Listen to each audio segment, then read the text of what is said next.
So, of course, with games resuming in 2 days, of course, this team is in the thick of a playoff race and third in the Metro. Just what's your mindset in terms of how you can contribute and, especially as these games get a lot more intense? Yeah, I think obviously the intensity ramps up. Physicality just kind of going down the stretch. I think that's kind of helps my game a little bit. Just like you said, the intensity, the physicality. That's obviously just going to keep getting more and more. That's kind of what I look forward to playing down the stretch here, and especially in the playoffs. How does your style of play kind of complement Mayfield's game in a pair? Yeah, I think just similar, simple. We both like to talk a lot to each other, talk a lot on the ice out there, and I think that just kind of helps getting comfortable, just kind of knowing where each other are on the ice. Have you had a chance to kind of explore Long Island? I know you're coming from the city, but have you had a chance to kind of explore your new surroundings? A little bit in Garden City area, just kind of checking out an apartment around here, but still living at home in Greenwich right now, so doing the drive back and forth most days. Which guys in this locker room have you become, friendly with, or have shown you around, or given you tips as a new guy on the team? Yeah, everyone's been really great. Obviously, just kind of being on the ice and sitting close to the D-men in the locker room, like Palat, Mayfield, Palat, all Shape's very friendly. So it's easy to get close with the D-men just because you're kind of with them a little more. But everyone's been really great. What are your impressions of the coaching staff so far? Yeah, it's been good. Obviously, I think we're happy with where this team's going right now, but also there's an intensity that we can't be satisfied with where we're at right now. Like I said, we got some very big games coming up, a lot on the road, so it's important to come out of this break strong. Speaking of the road, there's not a lot of time for you to get used to UBS Arena with, I think 6 straight, road games and 1 random Sunday game, but just what's the key to a strong road game, especially when games are this crucial? Yeah, just sticking to what makes us good. Obviously, this is a good rush team, but we got to make the plays when they're there. It's going to get a little tighter. You can't be forcing plays, but this team's done a great job all year making plays off the rush. I think continuing to work on our breakouts is going to be a big part of it. I know you guys work on breakouts a lot, especially today, working on those details as intensity wraps up. But I'm curious, too, and last question for you, what have you taken from the culture and the identity of this locker room in these past few weeks? Yeah, kind of like what I was saying, just where obviously it's proud of just kind of what they've done this year. I'm happy to be a part of it, but at the same time, you can't rest on what we've done before the Olympic break. And, the games we have coming up are crucial to where we want to be going. Yeah, to be part of Winter Olympics is something I dream of, and obviously I think every athlete in the world. So I'm lucky enough I could be part of it for the second time, and it was, again, amazing experience. Does one differ from the other? One was in Russia. Everything was kind of in the same area, all the venues and stuff. So that was a little bit better probably, because in Milan it was everything was a little bit far from each other. But Milan was a great place to on an off day, take the family out and have a nice dinner and have a good time. Beautiful city, and setup was great too. So yeah, it was good. What's it like getting used to being part of this group again now? Yeah, for me, I think it's the big thing was I was traded before the Olympics, so I got used to the guys, and everything, and now it feels like I'm coming to familiar team, obviously, and it makes me feel normal. Take us through the emotions, of course, scoring to make it 3-2 for your country and that crazy game that we saw. Yeah, it was a crazy game, and obviously I was super excited that we scored the third goal. Too bad we didn't hold on to the lead for longer, and then we could win that game, and that would be epic. So yeah, too bad, but I thought we battled hard. I know you don't know him that well yet, but Bo Horvat, what was it like facing against him twice? Yeah, I got to know him a little bit, and he's obviously a great guy, and play against him was a little bit different, but we are all used to that, throughout the NHL careers. But yeah, I was cheering for him to get a gold medal. Too bad, he didn't win. Did you watch all of the gold medal game? And what was your reaction or your thoughts on it, and especially the way it ended? I was home. I was watching it. I thought it was an unbelievable game, and yeah, it was a great game. So and it's 3-on-3 overtime, so anybody can win. USA did, so yeah, good for them. I know you mentioned how beautiful Italy Italy was. Did you get a chance to take your family there and spend some family time? Yeah, my wife was there. We left the kids here with the in-laws, so it was a little bit easier without the kids. But we missed them a lot, so now we're happy we're back home. Do any sightseeing? Or? Yeah, I mean we did all the touristy stuff. We didn't have much time, but when we did some just touristy stuff. Last question for me, but now that you're back and this team is in, down the stretch, every game becomes so important, more intense. What's the mindset as you rejoin the group and play these crucial games coming up? Yeah, I mean every game for us is battling for a playoff, so every point is important, and we all know that here. So even today in practice, we doing a lot of details that can help us to get in the playoffs. Just to ask one question before you get to the hockey. Sunday's game, just what it means, what it meant for the hockey fan. I think it was a great game for the fans. To wake up at 8:10, you got to be a hockey fan, isn't it? So no, but it was a good game. I thought Team Canada played really well. Sometimes it's not the team that deserves to win that wins, but they played really well, and I thought they were the better team on the ice. But Palat was outstanding out there, and I thought he was good and lucky at the same time, which you like as a goalie.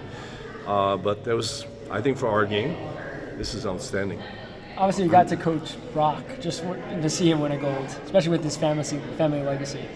Yeah, I mean, I was in that position, and where we lost, it does hurt. But at the same time, when you win like Brock, it's a great feeling, and it's a feeling where representing your country and having a chance to make a difference in the game like he did. I feel like since he left here last year, he took advantage of those situations. I know things did not go his way the way he wanted in the playoffs last year with Colorado, but this year he's having a phenomenal year, and he's been an important player on the Team USA. You get Palat back up today, obviously. Yes. Do you have any intel on whether Bo's going to skate with you tomorrow or meet you in Montreal? Yeah, Or? Bo just got in today, if I recall, and we'll see. He'll play in Montreal, but we'll see if he's going to skate or not tomorrow. How did Pally getting him back? How did he look? And does it now feel like you're getting the group back together, sort of? Yeah, that's nice to have the guys coming back. I mean, I texted with him a couple of days ago. You want to know when you going with such a high, you want to take the time to cool off a bit. And I thought it was important for him to spend some time with his family and coming in yesterday and have good practice today and tomorrow and be ready for the Montreal game. So I feel like we talked about it before the Olympics, but it's the mental side of the game you also want to take care of, not just the physical side of the game. I mean, make sure you rest mentally, and that's what we're going to have to do with Bo and him. For someone who coaches NHL players, are you not surprised how close those games were? No. Every country's, are playing good hockey. Every game I've been watching, if it's Canada against Czechia or Canada against Finland or USA against Sweden. The only game basically was Slovakia when they played the U.S. was 6-2 or something like that. But every game were really close. That was playoff hockey. It was tight checking and hard-fought games every night, and sometimes a break here and there made the difference. And that's what happened in a lot of those games. And same thing happened in the last one because, come on, the chances that Team Canada had, McKinnon and open net, the save that McAvoy made, I think it was on Wilson, the chances they had, and sometimes it's just not meant to happen. What you just mentioned about guys needing a few days off, is that something you plan on talking to Bo about or monitoring just how he integrates? We'll talk with him about this and see how he is mentally. We're all different. Mm-hmm. Like I said to you guys, I took it hard when I'm not saying Bo was not going to take it hard. I'm just saying that we're all different, and I think we're going to give everything we can to Ondrej and Bo to make sure that they're fresh and mentally fresh to finish the season. It seems like you were preaching communication on the breakouts today. Yes. How much, as a goalie, are you pushing Sorokin and Riddick to talk in terms of breakouts? Yeah, they are important on the breakout, but things have changed over the course of the years. I mean, now we try to have sometimes the low forward that's going to talk, or sometimes the second D that's going to give the talk. So, but there's one thing: if we want to improve our breakout, we're in the bottom of the league on breakouts. So if we want to move up, we're going to have to find ways to be better in that area. And I think the area that's going to help is the communication. If we communicate, obviously, I think it's going to make our breakout a lot easier. And shame on me, because this is something I should have done before. But hey, we have 24 games to go, and it's never too late. How do you balance consistent structure, the same breakout plan, but also knowing that the other team is going to kind of know or try to guess what you're going to do? We try to find a balance between predictable and not. And I think at the end of the day is just to make sure that we're all on the same page when we try to break out. With Carson Soucy, it's been a few weeks of practice, had those games before the break, but how is he fitting into the group? I really thought he played really well in those games. I mean, the first two games, obviously it was probably weird for him to start against his former team, the Rangers, twice. But hey, sometimes it happens that way, and he's been playing really well with Maisie, and they've been clicking and they communicate well, and so good addition for us. How is he adjusting to your structure and system, and also, you mentioned how well he plays with Mayfield, just how adaptable he's been to work with I don't those think details? it's very difficult. I mean, yeah, we play different than what the Rangers were doing defensively. We're more like kind of hybrid kind of defensive zone coverage, but Rangers more like a dice.